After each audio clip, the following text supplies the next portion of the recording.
기도하겠습니다. 아버지 하나님, 감사합니다.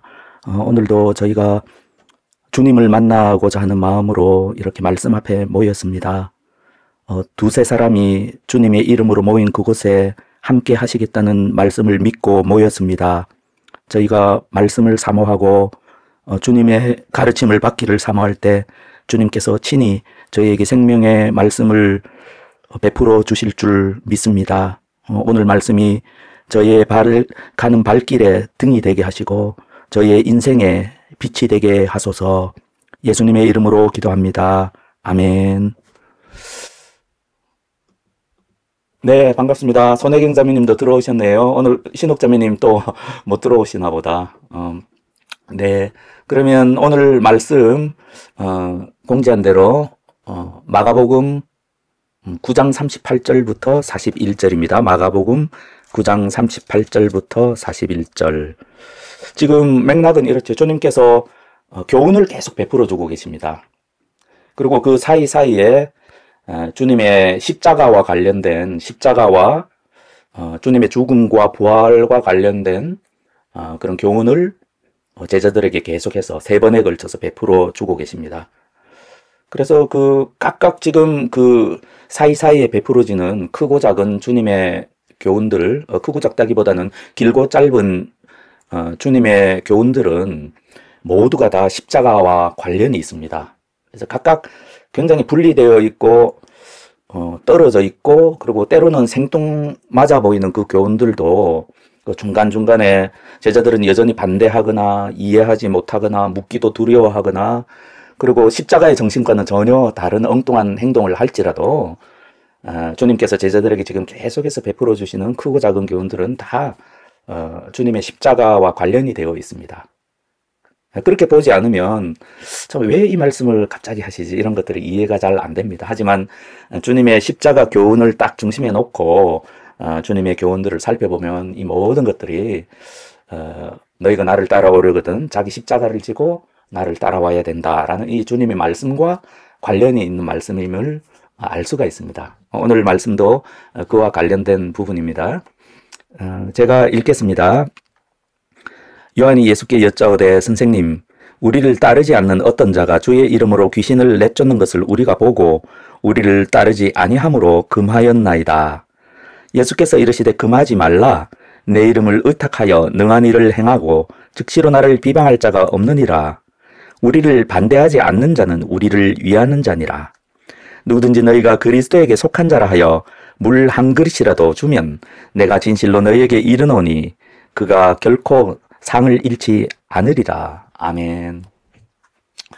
우리가 신약 성경도 그렇고 초대교회 기록들을 보면 예수님 당시와 초대교회에 귀신을 쫓는 사람들, 오늘날은 참 보기가 힘들지만 구마사라고 하기도 하죠. 내쫓을 구마사 혹은 퇴마사라고 그렇게 부르기도 하는 그런 사람들이 많이 있었음을 알 수 있습니다. 그래서 이제 귀신을 쫓는 많은 사람들은 당시에 영적으로 권세가 있다고 생각했던 인물, 솔로몬의 이름으로 귀신을 쫓는 경우가 가장 많았던 것 같습니다. 당연히 예수님께서 큰 권세를 가지신 자로 그렇게 알려져 있기 때문에 예수님의 이름으로 귀신을 쫓는 사람들이 많이 있었음을 알 수가 있죠. 그래서 사도행전 같은 데 보면 스와계의 아들들이 이제 예수님의 이름으로 귀신을 쫓으려고 했는데 귀신이 예수도 알고 바울도 아는데 너는 누구냐 하면서 귀신이 달라들어서 낭패를 당하는 그런 재미있는 에피소드들도 우리가 볼 수 있죠. 그런데 어떤 일이 있었습니까? 이제 예수님의 제자 공동체, 예수님이 부르신 적도 없고, 또 예수님의 제자들 가운데는 친구를 데리고 예수님 앞으로 가서 예수님의 제자가 된 사람들도 있지 않습니까? 그래서 자기들과 전혀 상관이 없는, 예수님께서 12제자를 부르셨는데 그것과는 전혀 상관이 없는 사람들이 예수님의 이름으로 막 귀신을 쫓는 모습들을 보고, 예수님, 제가 그런 사람들을 그렇게 하지 말라고 이렇게 막았습니다. 그렇게 말을 하죠. 거기에 대해서 예수님은 뭐라고 하셨습니까? 막지 말라 하시면서 그 이유를 친히 설명을 해주시죠. 여기서 이 말씀의 핵심은 그것만 생각하면 되는 거예요. 사도 요한은 왜 막으려고 했는가? 사도 요한이 왜 예수님의 이름으로, 예수님의 권세로 귀신을 쫓아내는 그 퇴마사, 구마사들의 그 사역을 말하자면 그 사람들의 사역을 왜 막으려고 했는가? 그리고 예수님께서는 왜 막지 말라고 하셨는가? 이것이 아마 본문 말씀의 핵심 교훈이 될 것 같습니다. 자, 우리가 베드로, 야고보, 요한은 핵심 제자 중에 또 핵심 제자라고 할 수 있겠죠. 그래서 아주 은밀하고 신비롭고 예수님의 권세가 맥시멈으로 나타나는 그런 사건에는 다른 제자들은 다 빼두고 베드로, 야고보, 요한만 데리고 들어가시는 그런 것들을 볼 수 있습니다. 여기서 야고보와 요한은 아시는 대로 형제이죠. 이 마가복음에서 요한이 여러 가지 계속해서 나오는데 오늘 요한이 직접 하는 말이 처음 나옵니다. 나중에 조금 뒤에 가서 10장에 보면 예수님께서 참 안타까워 하시는 모습 가운데 야고보, 요한이 또 예수님께 나와서 예수님이 나중에 예루살렘에 올라가셔서 뭣도 모르고 하는 소리죠. 왕으로 등극하시면 이 야고보, 요한이 이렇게 말하는 거예요. 한 사람은 주님 우편에, 한 사람은 주님 좌편에 서게 해주십시오. 거기에 대해서 또 다른 제자들은 화를 내고 막 시기 질투하면서 거기에 대해서 또 예수님의 교훈을 베풀어 주셔야 되고, 당연히 그 교훈은 십자가와 관련된 교훈이죠. 그런 모습들을 볼 수 있습니다. 여기서는 요한이 처음으로 입을 열어서 예수님께 말하는 장면이 마가복음에서 나옵니다. 그리고 13장에 가면 또 이 두 형제가 굉장히 중요하죠. 이 두 야고보, 요한, 베드로, 안드레와 함께 성전이 파괴된다라는 그 예수님의 예언이 언제 이루어집니까? 라고 그렇게 은밀하게 묻죠. 여기서 요한은 핵심 제자 중에 핵심 제자답게 이 예수님의 제자 공동체를 대표하는 것처럼 행동하고 있습니다. 그래서 저 구마사들이 예수님의 이름으로 우리에게 속하지도 않았는데 예수님의 이름으로 귀신을 내쫓는 모습을 보고 이렇게 그들을 못하게 막았습니다. 그렇게 말하는 거죠. 거기에 대해서 예수님은 그렇게 하지 마라, 막지 마라 이렇게 말씀하셨죠. 어떻게 보면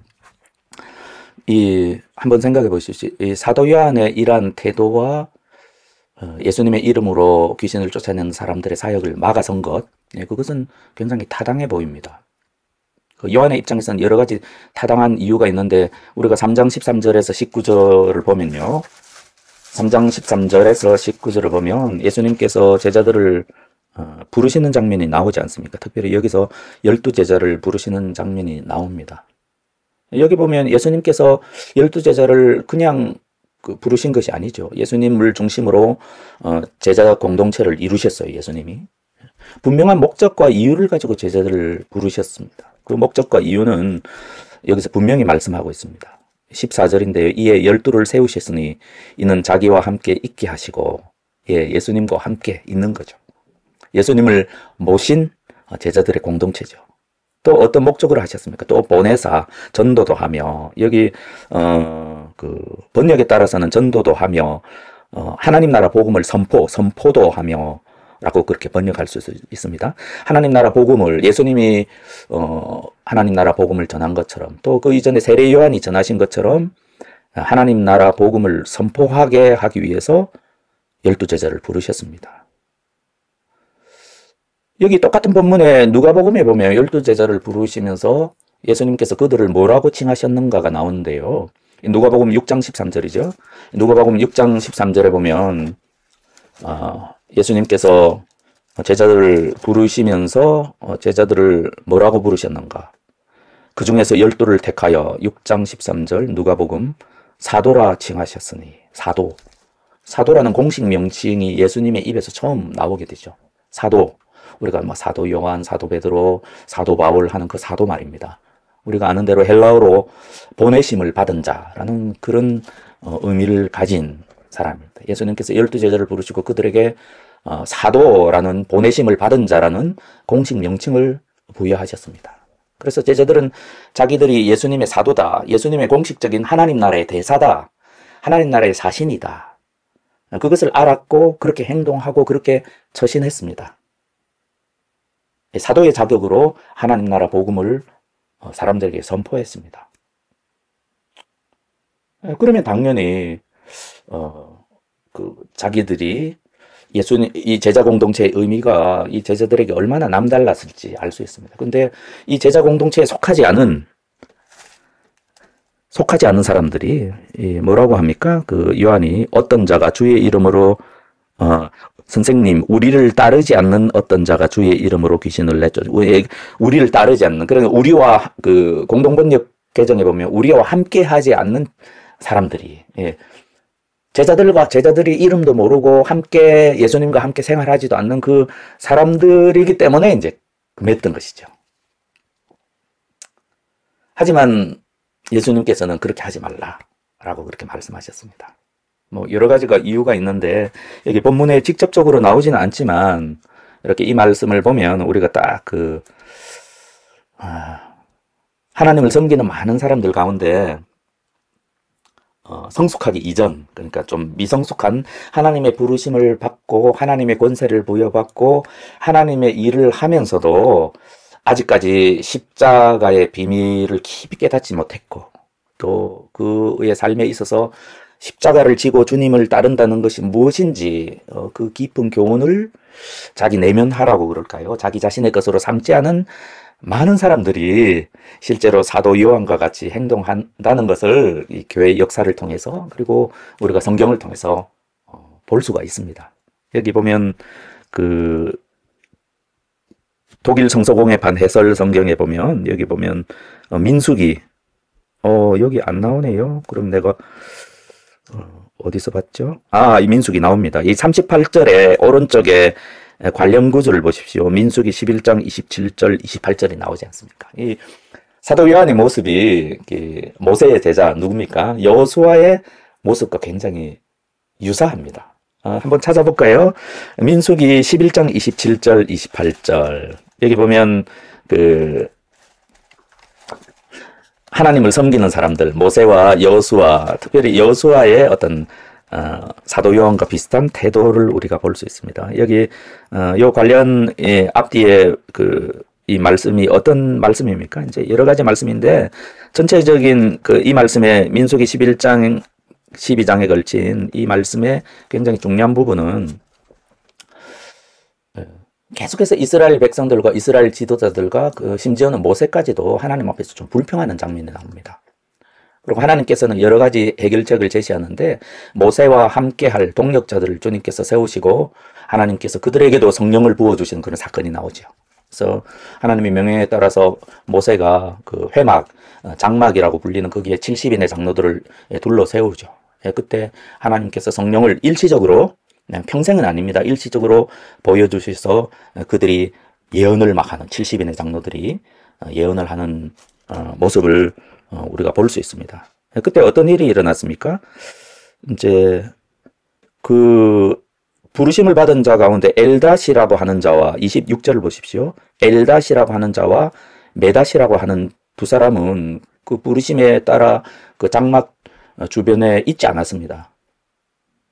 어떻게 보면 뭐 불순종했다고도 볼 수, 명확하지는 않습니다. 하지만 불순종했다고도 볼 수 있는 그런 상황입니다. 두 사람은 여전히 장막으로 나가지 않고 진영에 머물고 있었는데 그들에게도 영이 임하였습니다. 그래서 진영에서 성령을 받아서 막 예언을 하는 현상을 이제 여호수아가 목격한 거죠. 그래서 27절에 한 소년이 달려와서 모세에게 전하여 이르되 엘닷과 메닷이 진중에서 예언하나이다 하매 택한 자 중 한 사람 곧 모세를 섬기는 눈의 아들 여호수아가 말하여 이르되 내 주 모세여 그들을 말리소서. 모세에게 예언하지 못하게 하십시오. 그들을 말리십시오. 그들은 하나님의 부르심을 받았지만 따로 떨어져 있습니다. 하나님의 그 리더이신 하나님의 하나님께서 세우신 지도자인 모세인 당신과 상관없이 진영에서 예언을 하고 있습니다. 그러므로 그들을 막으십시오. 거기에 대한 어떤 모세의 반응이 굉장히 흥미롭습니다. 모세가 여호수아에게 이르되 29절이죠. 내가 나를 두고 시기하느냐. 여호와께서 그의 영을 그의 모든 백성에게 주사 다 선지자가 되게 하시기를 원하노라. 여호수아는 굉장히 하나님의 쓰임을 받는 그런 사람들을 가능하면 좁히려고 애를 쓰고 있습니다. 하지만 모세는 가능하면 넓히려고 그렇게 모세의 마음은 참 하나님께서 나를 성령 충만케 하시고 직접 나에게 말씀해 주시고 직접 명령해 주시고 하나님의 얼굴을 직접 대면할 수 있도록 은혜를 나에게 부어주신 것처럼 하나님의 백성 모두에게 좀 그렇게 하셨으면 좋겠다. 그런 마음을 가지고 있는 거죠. 하지만 여호수아는 어떻습니까? 그 깊은 동기에는 뭐 자기중심성의 질투이든 아니면 모세를 위한 질투이든 그 해석에 따라서 조금 달라지는데요. 그 마음 속에서는 시기와 질투가 있다는 것을 알 수 있습니다. 그것이 저들은 예언하는데 나는 예언을 하지 않는 데 따르는 질투와 시기일까요? 아니면 모세를 위한, 모세에 대한 시기와 질투일까요? 혹은 좀 더 선한 동기로 나의 선생님이신 모세를 통하지 않고 저들이 예언하는 것에 대한 모세를 위한 질투일까요?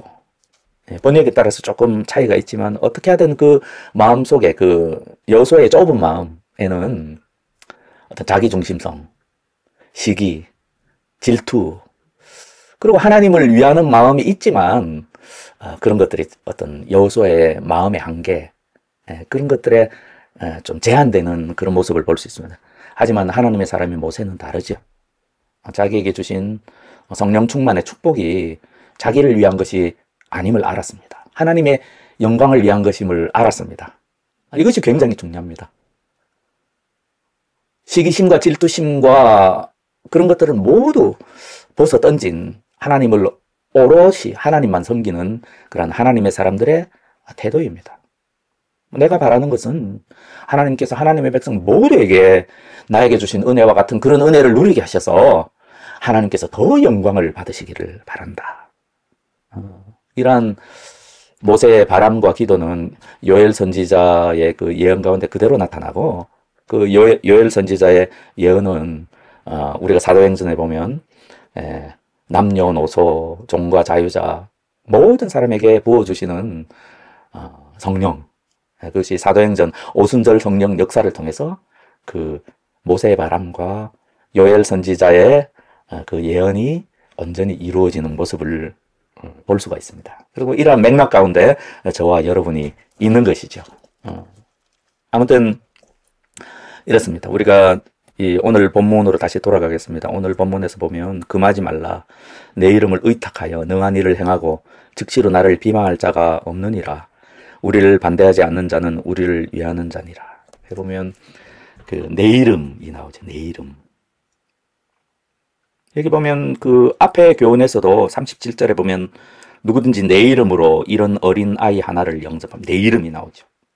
그리고 우리가 41절에도 보면요. 오늘 본문이죠. 41절.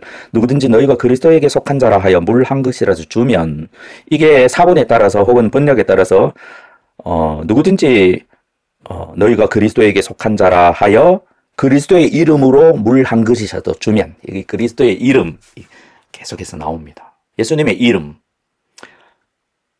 곧 예수님이죠. 예수님의 권세. 또 어떤 것에 주목을 할 수 있습니까? 여기 보면 예수께서 이르시되 금하지 말라. 내 이름을 의탁하여 능한 일을 행하고 즉시로 나를 비방할 자가 없느니라. 예수님을 비방하는 것. 그리고 40절에 보시죠. 예수님을 비방하는 것과 더불어 예수님께서 뭐라 말씀하십니까? 우리를 반대하지 않는 자는 우리를 위하는 자니라. 예수님을 반대하는 것. 예수님께서 지금 시작하고 계시는 하나님 나라 운동이라고 그럴까요? 예수님께서 인류를 구원하시고자 하는 큰 계획 가운데 하나님 나라 복음을 선포하시고 하나님 나라로, 예수님께서 왕이 되시는 하나님 나라, 새로운 하나님 나라로 주의 백성들을 불러 모으시는 그러한 과정 속에 예수님께서는 요한의 마음 깊은 동기를 아시고 그들이 우리 적이 아니다 라고 말씀하시는 거죠. 어떻게 표현해야 될까요? 이 적과 아군을 구분짓는 전선에 대해서 사도 요한은 지금 이 12사도, 이 제자 그룹, 예수님을 모시고 지금 예수님과 함께하는 그 작은 그 공동체 안으로 이렇게 가두어두려고 하죠. 그리고 밖에는 적, 안에는 아군, 뭐 이런 식의 어떤 단순한 구분이죠. 하지만 예수님은 어떻게 표현해서 좋을지 좀 외람되지만 예수님께서는 전선을 넓히고 계십니다. 전선을 넓히는 거죠. 어느 정도까지 이렇게 넓히시는가 하면 이제 비방과 반대까지 이제 넓히는 거죠. 예수님의 이름으로, 여기 중심에 예수님의 이름이라는 공통점이 있습니다. 예수님의 이름으로, 예수님의 권세로, 당신의 이름으로 사역을 한다면 저들이 우리를 비난하고 우리를 반대하지 않는 한 저들은 우리 편이라는 거죠. 요한과 예수님의 그 입장 차이는 무엇으로 말미암는 것인가? 이것이 이제 십자가의 비밀과 관련이 있는 것입니다. 그래서 우리가 올바른 보수적인 신앙을 가지고 있고, 이 초대교회부터 쭉 내려오는 전통적인 기독교, 전통적인 기독교를 믿는다고 생각하는 복음주의, 보수주의, 혹은 뭐 일부 근본주의, 우리가 좀 현대 기독교라고 말할 수 있는 이 적어도 성경을 믿고, 성경을 하나님 말씀으로 믿고 예수님을 믿어야만 구원을 받는다는 이 성경과 사도들이 말씀하고 있는 그 전통적인 신앙을 가진 많은 사람들의 한계가 오히려 사도 요한과 같은 그런 태도를 보이는 경우가 굉장히 많습니다. 실제로 그렇죠. 하지만 예수님께서는 의외로 그 어떤 전선을 넓히고 계십니다. 그래서 나와 문화도 다르고 형태도 다르고 때로는 중심 메시지도 달라질 수도 있어도 적어도 예수님의 이름으로 하나님 나라 복음을 선포하고, 그리고 사람들을 구원하고 하나님 나라로 사람들을 불러 모으고 있다면, 적어도 하나님의 교회를 비난하거나 반대하거나 예수님을 하나님 아들이 아니라고 하거나 적어도 그렇게 하지만 않는다면 저들은 우리 편일 수 있다. 사단의 편이 아니라 하면서 이 사도 요한이나 여호수아에 비할 바 없이 그렇게 영적인 전선을 굉장히 넓혀두시죠. 이것이 구원받는 것과는 다릅니다. 하나님의 쓰임을 받는 것과 구원받는 것과는 다릅니다. 제 생각인데요. 구원의 어떤 경계선은 훨씬 더 좁습니다. 하지만 하나님의 일을 하고 하나님의 쓰임을 받는 것은 구원받는 것과는 또 다른 측면이 있습니다.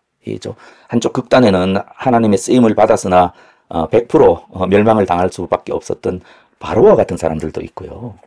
그리고 그 중간에는 예수님의 이름을 주술적인 의미로 사용하려고 했던 오히려 귀신에게 공격을 당했던 스게와의 아들들, 이런 사람들도 있고요. 그리고 결국 예수님의 이름으로 일을 하고 많은 사람을 구원하고 많은 권세를 나타내고 하나님 나라 복음을 증거했지만 결국은 지옥에 떨어질 그런 사람들도 있는 것이죠. 그러므로 하나님의 일을 하는 것과 구원받는 것은 좀 다른 차원의 문제입니다. 그래서 우리가 하나님의 일을 하는 모든 사람들이 하나님의 일을 하기 때문에 구원받는다, 그렇게 생각할 수가 없습니다. 그리고 사역자들도 반드시 그것을 알아야 합니다. 그래서 뭐 사역자라 내가 하나님 일을 많이 한다고 내가 반드시 구원받을 것이다, 받았다라는 확신을 가지기보다는 모든 선택하신 하나님 백성들이 가져야 된 태도와 동일하게 두려움과 떨림으로 그렇게 나의 구원을 이루어가는 그런 자세, 좁은 길, 십자가의 길을 걸으면서 끝까지 지금 가지고 있는 나의 믿음을 지켰으면 좋겠다. 하나님의 일의 문제가 아니라 나의 구원의 문제는 계속해서 하나님의 은혜와 하나님의 붙드심이 있어야만 하겠다, 그런 생각을 가지는 것이 성경적인 태도죠. 예수님의 교훈에 따른 좋은 태도죠. 하지만 사탄과 하나님의 백성들이 싸우는 그 영적 전선에 있어서는 우리가 예수님의 태도, 예수님의 마음, 그런 것들을 우리도 본받아야 합니다. 적어도 예수님과 교회를 비방하거나 그 사역을 가로막지 않는 한 저들 참 잘하고 있다, 저들이 아무리 작은 봉사를 주님의 이름으로 하고 있다 하더라도 하나님께서는 저들에게 반드시 나중에 상을 주실 것이다, 그것을 오늘 말씀에 따라서 우리도 가졌으면 좋겠습니다. 제자가 누구입니까? 제자는 십자가를 진 사람입니다. 예수님의 제자, 하나님의 선택하신 백성은 모두 자기 십자가를 지고 주님을 따르고 있습니다. 자기 십자가를 지는 것이 무엇인지에 대한 구체적인 예에 대해서는 우리가 계속해서 묵상을 하고 있지만 오늘 본문 말씀은 또 다른 말씀을 우리에게 주고 계십니다. 우리가 앞선 본문 이 33절부터 37절에서 보는 바와 같이 이 서열 다툼, 뭔가 시기 질투, 이것이 33장과 37절만 있지 않습니까? 10장 35절과 45절에도 여전히 예수님께서는 십자가를 가르치시는데 이 제자들은 여전히 서열 다툼을 하고 있습니다. 서열 다툼, 누가 높고 누가 낮으냐, 누가 더 인정받는 존재이고 누가 더 작은 자인가, 그런 서열 다툼. 그 서열 다툼의 그 핵심에는 뭐가 있겠습니까? 자기중심성이 있는 것이죠. 자기중심성으로 말미암는 시기와 질투가 있는 것이죠. 이 서열 다툼은 십자가를 진 사람의 태도와는 전혀 어울리지 않는다라는 것을 지난번 본문에서 배웠습니다. 십자가를 진 사람과 그렇지 않는 사람의 극명한 차이는 자기중심성이냐 아니면 하나님 중심성이냐 이죠. 극단적인 자기중심성을 가지고 여전히 살아가는 주님의 쓰임을 받는 그런 사람들도 있을 수 있습니다. 하지만 주님의 말씀대로 자기 십자가를 지고 주님을 따르는 사람들도 있는 것이죠. 자기 중심성은 버리고 오직 하나님 중심성으로만 그렇게 살아가는 그런 사람들이 있는 것이죠. 이러한 맥락에서 지난번 말씀과 오늘 본문 말씀도 이어집니다. 자기 중심성이 주님을 따르는 것과 전혀 어울리지 않는 것처럼 자기가 속한 공동체 중심성도 십자가를 진 제자와의 태도와는 전혀 어울리지 않는 삶의 태도인 것이죠. 자기의 확장인 것이죠. 공동체라는 것은. 우리 인간에게는 자기와 자기 공동체를 동일시하는 경향이 분명히 있습니다. 그것이 사회적인 인간의 본성이라고 할 수 있습니다. 그래서 이제 우리가 보면 교회를 선택하는 데 있어서도 내가 좋은 교회, 정말로 능력이 있는 그런 정말 좋은 교회를 다니고 있으면 자기 신앙도 그렇다라고 그렇게 생각하는 그런 어리석은 사람들이 많이 있죠. 내가 작은 교회를 다니고 좀 보잘것없고 보잘것없는 목사, 그리고 보잘것없는 성도들, 그리고 보잘것없는 교회 다니고 있으면 마치 사람들 앞에서 부끄러워하기도 하고 하는 것과 그 반대 극단으로 내가 이제 정말 은혜로운 찬양과 예배를 드리고 은혜로운 말씀을 듣는 정말 번듯한 교회를 다니고 있기 때문에 자기 신앙 수준도 꼭 그런 것처럼 생각하는 그런 사람들도 있는 것이죠. 그것처럼 우리 본성에는 나와, 자기 중심성을 가진 나와, 그리고 자기 중심성을 가진 그 공동체를 동일시하는 경향이 반드시 있는 것이죠. 이 사도 요한의 이런 태도와 자세 가운데는 그런 것이 있었고, 예수님은 내 이름이 영광을 받고 내 권세로 사역을 하기 때문에 하나님께서 영광을 받으신다면 그것은 나와도 상관이 없고 그리고 우리와도 상관이 없다. 저들이 네가 보기에는 아무리 작은 사역을 하고 별 것 없는 그런 사역을 하고 그렇다 하더라도 저들의 저 작은 사역, 이 어린아이에 내 이름으로 냉수 한 그릇을 대접하는 그러한 일을 하더라도 하나님께서는 그 상을 잃지 않도록 하신다. 곧 그들의 저 작은 봉사와 사역을 하나님께서 기억하신다. 잊지 않으신다. 그걸 가르치시는 것이죠.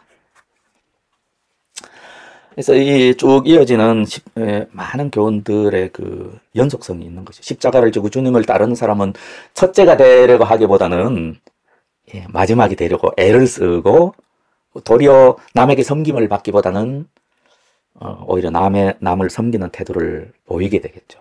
더 나아가서 오늘 본문은 어떤 말씀을 주십니까? 다른 사람에 대해서 갖는 시기심과 어떤 질투심, 그리고 경쟁심. 경쟁심과 시기, 질투가 때로는 교만도 낳고 또 때로는 열등감도 낳지 않습니까? 교만이든 열등감이든 시기심이든 질투심이든 남과 경쟁하려는 욕망이든 그 모든 것은 자기에게서 나오는 것이거든요. 자기 중심성에서 나오는 것이거든요. 하지만 십자가를 지고 주님을 따르기로 한 모든 제자들은 이미 자기를 버렸고 오직 주님만 섬기기로 결단했기 때문에 그 마음에 그 헌신된 그 마음만큼 시기심, 경쟁심, 질투심, 열등감, 교만 이런 것들을 조금씩 극복하게 되겠죠. 자기와 관련된 문제에 있어서나 함께 주님의 일을 하는 이 공동체와 관련된 그 모든 것. 그래서 어떤 공동체 내에 시기와 질투로 인한 분열이 있다면 너희는 어린아이와도 같은 자다라고 그렇게 사도 바울이 계속해서 너희는 어린아이다. 아무것도 모른다. 어떻게 너희의 가운데 시기와 질투심이 있느냐. 예수 그리스도를 따르는 모든 사람에게는 그런 것들이 어울리지 않는다. 이렇게 조언도 하고 그렇게 책망도 하시고 그런 것들이 다 주님의 십자가와 관련이 있는 것입니다. 더 나아가서 하나님의 사람에게 베푸는 작은 호의라도 하나님께서는 귀하게 보신다. 이렇게 뭐랄까요, 넓은 마음을 가지고 하나님께 영광이 된다면 내가 좀 손해를 보더라도 뭐 아무런 상관이 없는 그러한 경지까지 이르게 되죠. 믿음의 하나님의 사람들은. 그것을 우리가 예수님을 통해서 볼 수 있고 나중에 사도 요한을 통해서 나중에 사도 요한, 지금의 사도 요한이 아니고요. 사도 요한을 통해서 사도 베드로를 통해서 거꾸로 십자가에 달려 죽은 사도 베드로를 통해서 볼 수 있고 특별히 신약 성경의 많은 부분을 저술한 사도 바울을 통해서 우리가 그런 모습을 볼 수가 있죠. 진실로 주님을 따르는 자의 그런 모습들 말입니다. 시기와 질투, 경쟁심, 열등감, 교만 이 모든 것들을 극복한 참된 제자들의 모습을 우리 믿음의 선배들에게서 많이 배울 수가 있죠. 저와 여러분은 어쩌면 아직까지도 주님의 십자가와 부활에 대한 교훈을 온전히 내 것으로 삼지 못한 지금 현재 시점에 사도 요한과 같은 그런 모습일 수 있어도 주님께서는 계속 우리에게 자기 십자가를 지고 나를 따르는 사람의 태도에 대해서 저와 여러분에게 계속해서 교훈해 주고 계시다고 생각합니다. 하나님의 가치와 우리의 가치는 완전히 다른 것이죠. 그러니까 우리가 여기 보면 우리를 따르지 아니함으로 금하였나이다 이렇게 말하는데 예수님께서는 금하지 말라. 보면 금하지 말라는 말씀이 신약 성경에 많이 나오는데 예를 들면은 예수님께서 마가복음 10장 이 바로 뒷구절이죠. 제자들이 어린아이를 못 오게 하니까 예수님께서 화를 내셨습니다. 뭐라고 말씀하셨습니까? 어린아이들이 내게 오는 것을 용납하고 금하지 말라. 누가 예수님의 사역을 방해하는가? 이 어린아이와 같은 사람은 아니라는 거죠. 좀 엉뚱한 질문하고 혹은 엉뚱한 문제 제기를 하고 혹은 뭐 우리 채윤이처럼 막 시끄럽게 하고 그런 것들이 예수님의 사역을 방해하는 자가 아닙니다. 예수님의 사역을 방해하지 않는다면 예수님께서는 모든 것을 허용하시고 용납하시고 그리고 받아주십니다. 또 이런 말씀도 있죠. 이렇게 고린도전서 14장에 보면 이런 말씀이 있습니다. 14장 39절 40절인데요. 그런즉 내 형제들아 예언하기를 사모하며 방언 말하기를 금하지 말라. 모든 것을 품위 있게 하고 질서 있게 하라. 우리가 잘 아는 바대로 고린도전서의 많은 부분에 걸쳐서 이제 사실 고린도 교회는 굉장히 영적인 교회이지 않습니까? 그래서 어떤 교회는 방언이나 기적이나 또 어떤 영적인 현상들이 너무 없기 때문에 좀 문제가 된다면 고린도 교회는 그 모든 것들이 너무 많기 때문에 문제가 되고 있습니다. 그것 때문에 다툼도 일어나고 시기 질투도 일어나고 하나님의 교회답지 못한 그런 모습들이 많이 있게 되죠. 그래서 예수님은 그 사도 바울은 12장부터 14장에 걸쳐서 많은 말씀들을 통해서 그들의 잘못된 생각을 바로잡아 주시죠. 그래서 이제 방언의 효용성에 대해서 같이 평가절하하시고 올바른 사랑의 은사, 가장 큰 은사 밑에 놓여 있는 여러 가지 은사 가운데 예언이나 복음 전파하는 것과 같이 다른 사람에게 도움이 되는 은사, 그리고 사랑의 가치와는 가장 먼데 자리하고 있는 방언과 같은 것들 올바른 위치에 두게 하시고 모든 것을 품위 있고 질서 있게 하라고 명하시게 되죠. 이 결론 부분에 대한 말씀은 혹시나 이런 예언이나 방언에 대해서 너무 이렇게 우리가 그런 것들의 잘못될 가능성과 위험성에 대해서 너무 말하다 보면 그것을 오히려 억압하게 되고 그것을 안 하게 되지 않겠습니까? 그래서 사도 바울은 이렇게 말씀한 그런즉 내 형제들아 예언하기를 사모하며 방언 말하기를 금하지 말라라고 하셨습니다. 그래서 하나님께 영광을 돌리는 어떠한 것도 하나님 나라와 교회 안에서는 가능하면 허용되어야 합니다. 이것이 하나님을 비방하게 되고 하나님의 이름에 하나님의 이름과 예수님의 이름에 모욕을 가하게 되고 또 하나님께서 성령께서 인도하시는 이 교회 방향과 사역에 방해가 되지 않는 한은 가능하면 좀 열린 마음으로 허용하는 것이 좋다. 그리고 우리 가운데 우리가 주님의 십자가를 지고 다 주님을 따르기로 결단한 사람들이기 때문에 어떤 우리 마음 가운데 조금이라도 시기심과 질투심 이런 것들이 탁 나오자마자 우리가 예수님의 말씀으로 분별하고 그 싹을 초창기부터 도려내야 된다. 이런 교훈을 저와 여러분에게 주신다고 생각합니다. 서열에 대한 욕구는요, 계속해서 나오는데 계속해서 제자들은 싸우지 않습니까? 이 서열에 대한 욕구는 인간의 본성과 속한 것으로서 그리고 중심, 내가 중심이 되어야 되고 우리 공동체가 중심이 되어야 된다는 것이 다 자기 중심성의 반로입니다. 그리고 이 모든 것들은 십자가 정신과는 전혀 어울리지 않습니다. 우리가 성경에 이 극단에 예수님의 십자가 정신이 있고 예수님의 십자가를 지고 주님을 따르는 그런 제자들의 모습이 있는 것이죠. 이것의 가장 좋은 예가 생각이 났습니다. 여러분 한번 생각해 보십시오. 이렇게 오늘 본문과 가장 어울리는 우리가 뭐 해설 성경이나 주석 어디에도 제가 본 주석에서는 나오지 않았는데요. 가장 예수님께서 말씀하신 그 십자가 정신과 어울리는 그런 사례가 성경에 있는가? 저는 사도 바울에게서 그것을 발견할 수가 있었습니다. 빌립보서 1장 15절, 21절이 아마도 오늘 말씀의 결론이고 자기 십자가를 지고 예수님을 따르는 우리 믿음의 선배들의 본이 아닌가 그렇게 생각을 해봅니다. 한번 찾아보도록 하겠습니다. 결론의 말씀으로서 빌립보서 1장 15절과 21절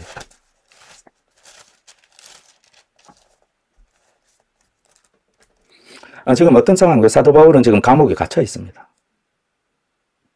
우리가 교회의 가장 중요한 핵심 인물인 사도 바울이 지금 감옥에 갇혀서 뭐 복음도 전하지 못하고 꼼짝달싹 못하고 있는 그런 상황이죠. 그런 상황을 배경으로 일어날 수 있는 일들을 사도 바울이 말하면서 자기의 심정을 빌립보 교회 성도들에게 밝히고 있습니다. 이것이 저는 전형적인 십자가 정신이라고 생각합니다. 주님의 십자가를 지고 주님을 따르는 자들의 정상적인 태도죠. 어울리는 태도고요. 한번 보십시오. 15절부터 제가 읽겠습니다. 어떤 이들은 투기와 분쟁으로 어떤 이들은 착한 뜻으로 그리스도를 전파하나니 이들은 내가 복음을 변정하기 위하여 세우심을 받은 줄 알고 사랑으로 하나 그들은 그러니까 투기와 분쟁으로 예수 그리스도의 복음을 전파하는 이들이죠. 그들은 나의 매임과 괴로움을 더하게 할 줄로 생각하여 순수하지 못하게 다툼으로 그리스도를 전파하느니라. 그러면 무엇이냐? 거칠애로 하나 참으로 하나 무슨 방도로 하든지 전파되는 것은 그리스도니 이로써 나는 기뻐하고 또한 기뻐하리라. 사도 바울은 오히려 기뻐하고 있습니다. 그리고 이어서 읽겠습니다. 이것이 너희의 간구와 예수 그리스도의 성령의 도우심으로 나를 구원에 이르게 할 줄 아는 걸로 나의 간절한 기대와 소망을 따라 아무 일에서든지 부끄러워하지 아니하고 지금도 전과 같이 온전히 담대하여 살든지 죽든지 내 몸에서 그리스도가 존귀하게 되게 하려 하노니 이는 내게 사는 것이 그리스도니 죽는 것도 유익함이라. 예, 저와 여러분이 사도 바울처럼 이렇게 뭐 살고 죽는 것은 나에게 아무런 문제가 되지 않고 오직 하나님의 이름이 높임을 받고 하나님의 복음이 전파되는 것 그것만 기뻐하는 언제쯤 그런 우리 믿음의 선배들의 경지에 십자가를 지고 주님을 따르는 온전한 그런 제자의 모습에 이를 수 있을까요? 이러한 길을 가는 십자가를 따라 주님을 따르는 그런 축복된 저와 여러분이 되기를 그렇게 꼭 되기를 우리 구주 예수님의 이름으로 기원합니다. 아멘. 예, 잠깐 개인적으로 기도하시겠습니다.